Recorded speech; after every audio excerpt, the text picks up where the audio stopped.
J'aime lire te propose un roman écrit par Yann Bernabo et raconté par Hubert Drac, La nuit des héros. Chapitre 1. C'est la guerre.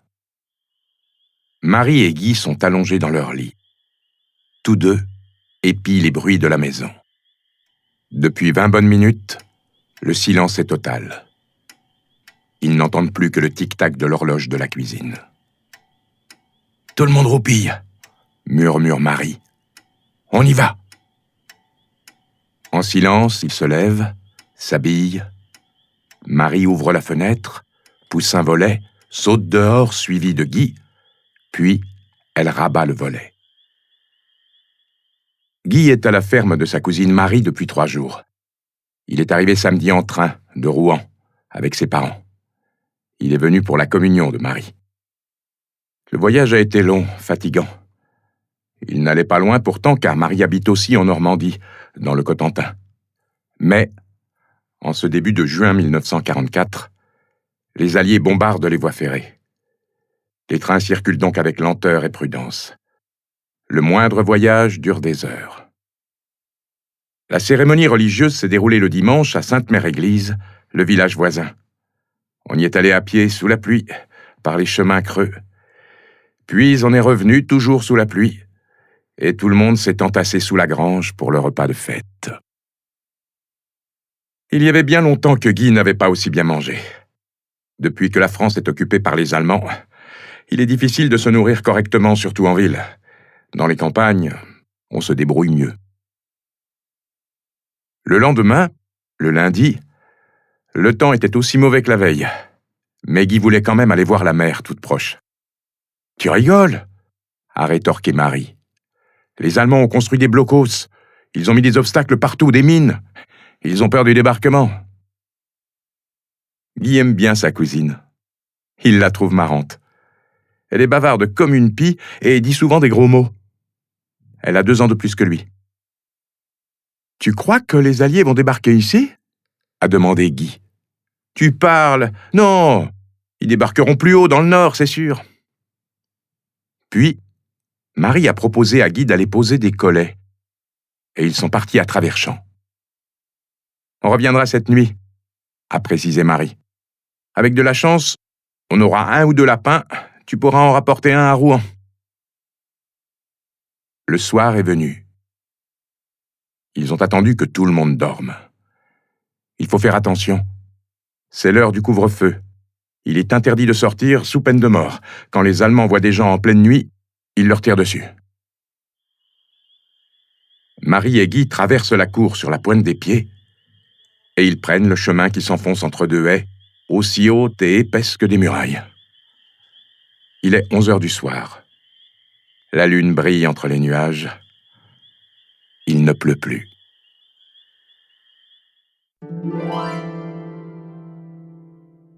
Chapitre 2. Tombée du ciel.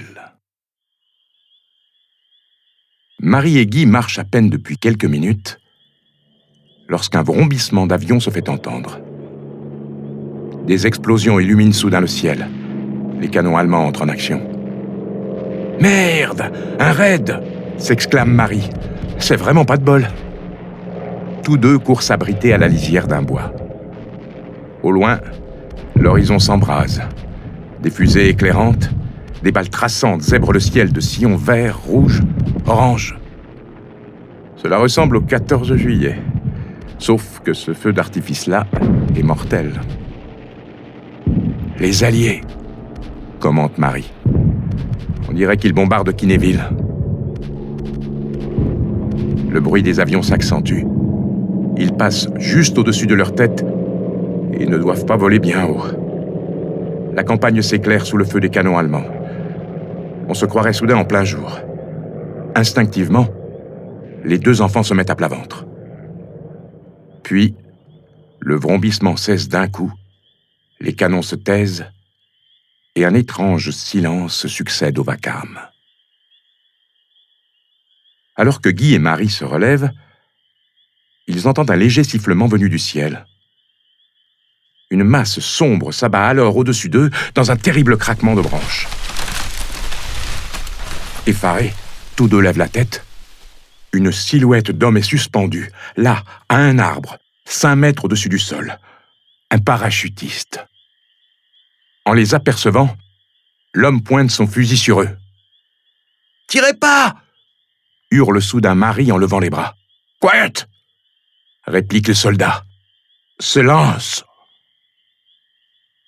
Il se met à gigoter, s'empare d'un long couteau accroché le long de son brodequin et tranche énergiquement les sangles de son parachute. Il tombe brutalement sur le sol. Le soldat porte une quantité impressionnante de sacs et d'armes. Son visage est sombre, inquiétant. On ne voit que le blanc de ses yeux. « C'est un Américain », glisse Guy à sa cousine. « Il a la peau noire comme Jesse Owens. »« Mais non », rétorque Marie. « Il s'est barbouillé la figure avec du charbon de bois pour se camoufler. » Marie et Guy regardent cet inconnu tombé du ciel. Cet inconnu mystérieux et redoutable. Et celui-ci les examine à son tour, étonné de trouver 2 gamins, ici, en pleine campagne, à cette heure de la nuit. « Vous êtes vraiment un Américain ?» lance joyeusement Marie sortant de sa surprise. « Chut !» murmure le parachutiste. « Oui, moi, Américain soldat, Américain. » Alors, tout excités, les 2 gamins le bombardent de questions. « Qu'est-ce qui se passe, monsieur ? Qu'est-ce que vous faites là ? Votre avion s'est fait descendre ? Vous bombardez la côte ? C'est le débarquement, c'est ça ? Vous venez nous délivrer des Boches ?» L'Américain met son doigt sur ses lèvres. « Chatette !» chuchote-t-il. « Ferme la bouche !» Le soldat leur fait signe de le suivre et entre dans le bois. Il traîne la jambe. Il a dû se blesser en tombant dans l'arbre. Il s'agenouille, ouvre une de ses nombreuses musettes, en sort une carte qu'il déplie sur le sol. Avec des précautions infinies, il l'éclaire avec sa lampe torche. Guy remarque un écusson cousu sur la manche du parachutiste. Cela représente un aigle, le bec jaune grand ouvert. « Montre où je suis sur la carte. » « On dit la carte, monsieur, » corrige Marie. « Dis-lui plutôt où il est, » suggère Guy à sa cousine. « Ben, il est en France, en Normandie. »« Normandie. Vous êtes en Normandie, monsieur. » Le soldat bougonne. « Oui, je sais. Ici, c'est Normandie. But where exactly? Où? » Marie pointe son doigt sur la carte. « Ici, monsieur. Au bois de Marville, juste là. » L'Américain fait la grimace. « Je suis mauvais endroit. Je dois aller là. Ferme des 3 terres, » précise-t-il en indiquant un autre point de la carte. « Je connais, » fait Marie toute fière. « C'est pas très loin. Je peux vous y emmener, monsieur. » « Il y a Allemands ici. »« Des Boches ? Non, non, pas de Boches ici. Ils sont à Sainte-Mère-Église, à 5 kilomètres, » précise Marie en écartant tous les doigts d'une main. « Ok. » Il dresse son pouce et se lève. « Je dois partir. Vous restez pas là. Trop dangereux. Go home, quick. Chez vous, vite. » Il ouvre un autre sac, tend des barres de chocolat aux gamins et des chewing-gums. Il en met un dans sa bouche. « Partir maintenant, vite !» Il sort une boussole et se met en route en boitillant. Tout son corps fléchit sous le poids de ses sacs. Chapitre 3. À travers champs. Le soldat américain vient à peine de parcourir une 50aine de mètres quand il entend une cavalcade derrière lui. Guy et Marie le rejoignent en courant. « Non, vous 2, partir, vite !» Il commence à s'énerver, fait un grand geste du bras, mais il parle toujours tout bas, ce qui est un peu comique. Marie lui explique. « Par la route, vous allez mettre un temps fou, monsieur. Vous êtes blessé, en plus, vous boitez. Et puis, ça peut être dangereux à cause des Boches. Je connais un raccourci, par les champs. » L'Américain soupire. Tu parles trop vite. Tu dis quoi? Marie se met à articuler lentement. Moi, savoir où passer pour aller à la ferme des Trois Terres. On veut vous aider, monsieur, ajoute Guy. Nous, aidez-vous, dit-il en désignant le soldat. L'Américain vient de comprendre. Il refuse. Non, trop dangereux. Un bruit de moteur déchire soudain la nuit. Mais il ne vient pas du ciel. Tous trois se jettent dans le fossé bordant la route, s'y aplatissent de tout leur long. 2 camions remplis de soldats allemands passent sans les voir, puis s'éloignent. Marie, Guy et l'Américain se relèvent. Ce dernier mâchouille nerveusement son chewing-gum. « Suivez-moi !» murmure Marie en lui faisant signe.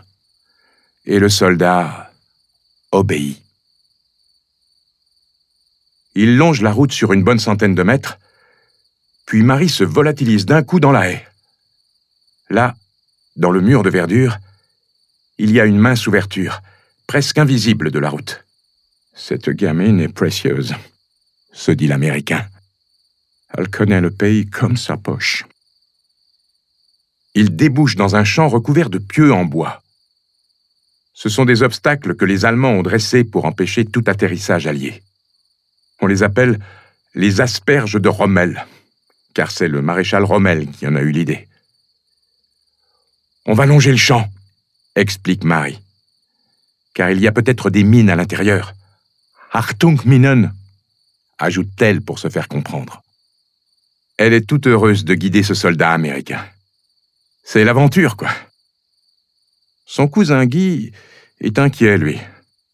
Il ferme la marche, s'efforçant de mettre ses pas dans ceux du parachutiste. Il n'y a aucun bruit. Le silence règne partout, effrayant. Dans quoi s'est-il fourré? Il était parti pour ramener des lapins, et il se retrouve au milieu de 1000 dangers. Bon sang, est-ce bien le débarquement? Tout le monde en parle depuis des mois. Tout le monde espère ce débarquement allié, cette libération prochaine. Et cela vient peut-être de commencer. Là, ici. Et il est en train d'y participer. Lui, Guy. Il en aura des choses à raconter aux copains en rentrant à Rouen. Tous trois passent ainsi d'un champ à l'autre, en traversant des haies, en escaladant des clôtures. Soudain, il s'immobilise, puis s'agenouille. Il y a eu un craquement derrière un bosquet.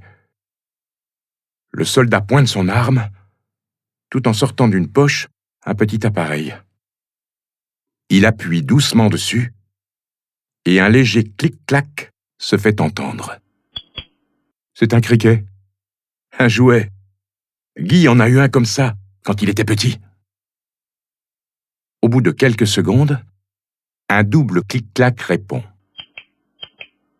Et aussitôt, un second soldat sort de derrière le bosquet. Il a aussi le visage et les mains noircis, et il est autant harnaché que son compère. Tous deux discutent à voix basse. Au loin, on distingue une longue bâtisse. « La ferme des Trois Terres », indique Marie. Les 2 Américains ont atteint leur objectif. Une vaste prairie se déroule devant eux. Et, dans cette prairie, de larges et sombres masses déambulent. L'un des parachutistes grogne « Down cause !» Chapitre 4. Un drôle d'aéroport. Le 2e Américain s'approche des gosses. Celui-là parle très bien le français. « Merci les enfants. Vous êtes super. Mais vous devez partir maintenant, ok? Mon copain et moi, on va sortir les vaches. » La mission des 2 parachutistes est de sécuriser le champ, de vérifier qu'aucun obstacle ne s'y dresse. Mais ils ne se doutaient pas qu'il y aurait des vaches. Ils doivent absolument les faire déguerpir. Les 2 soldats ouvrent la barrière et pénètrent dans le champ. Puis, avec de grands gestes, ils essaient de faire sortir les vaches. Mais celles-ci partent dans toutes les directions, sauf celle de la sortie. Eh ben, ils sont pas doués, soupire Marie. Ils sont pas de la campagne, c'est sûr. Viens, Guy, on va leur filer un coup de main. Elle casse une longue branche d'un taillis et se précipite dans le champ, suivie de son cousin. En 2 minutes, avec quelques coups de baguette sur la croupe des bêtes, Marie rassemble le troupeau et le fait sortir. Les 2 soldats lèvent le pouce en signe de remerciement, puis ils se mettent à trottiner lourdement d'un bout du champ à l'autre. À chaque extrémité, ils déposent une boîte sombre dans l'herbe. Un vrombissement de moteur se fait de nouveau entendre dans le ciel, mais un vrombissement plus puissant, plus assourdissant. Les canons allemands, disséminés dans la campagne normande, se mettent à tonner. Une nouvelle vague d'avions approche. Guy et Marie les distinguent nettement. Il y en a tellement qu'ils semblent remplir le ciel. Les 2 soldats actionnent les boîtes. Ce sont des balises. De puissants rayons de lumière s'en échappent, éclairant le champ tout entier. Des avions s'en approchent alors en décrivant de larges cercles. Ils tournent en silence. Il n'y a que le sifflement de l'air qu'on entend. « C'est bizarre, ils font pas de bruit, ceux-là », remarque Marie. « Et ils n'ont pas de moteur, ce sont des planeurs », s'exclame Guy. « Ils vont se poser. » En effet, les appareils, les uns après les autres, atterrissent dans le champ. À peine se sont-ils immobilisés que les portes s'ouvrent et que des soldats sautent à terre. Mais un planeur, arrivé trop vite, vient s'encastrer violemment contre une barrière et un autre dépasse l'endroit pour s'écraser plus loin, dans un bois. Les 2 enfants se sont approchés du soldat parlant bien français. « C'est le débarquement, hein? C'est bien ça ?» demande-t-il, le cœur battant. « Oui, c'est le débarquement. Il va avoir lieu ce matin sur les plages. Nous, on est là pour stopper les renforts allemands. » Autour d'eux, il y a maintenant des centaines de soldats américains qui se regroupent. Et des avions dans le ciel défilent encore et encore. Des flots de parachutistes s'en échappent. C'est le débarquement. La fin du cauchemar. La fin de la guerre devient soudain une réalité. Guy éclate en sanglots. « Qu'est-ce que tu as ?» demande l'Américain. « Rien. J'ai rien, monsieur. Je suis heureux, c'est tout. » Il se tourne vers sa cousine Marie et découvre son visage, couvert de larmes. Elle aussi pleure de bonheur.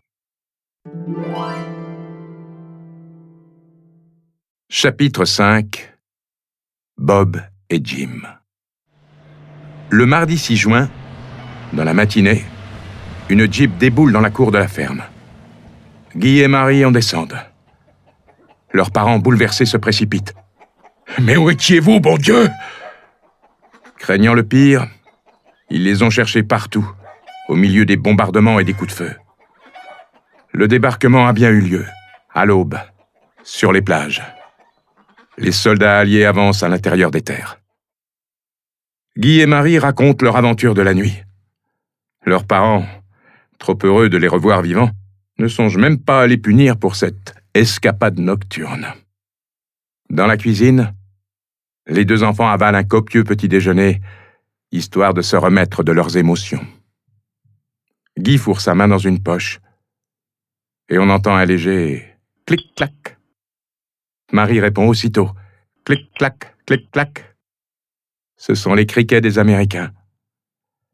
Avant de disparaître dans la nuit, les 2 soldats les ont donnés à Marie et à Guy. Puis, ils leur ont dit leurs prénoms.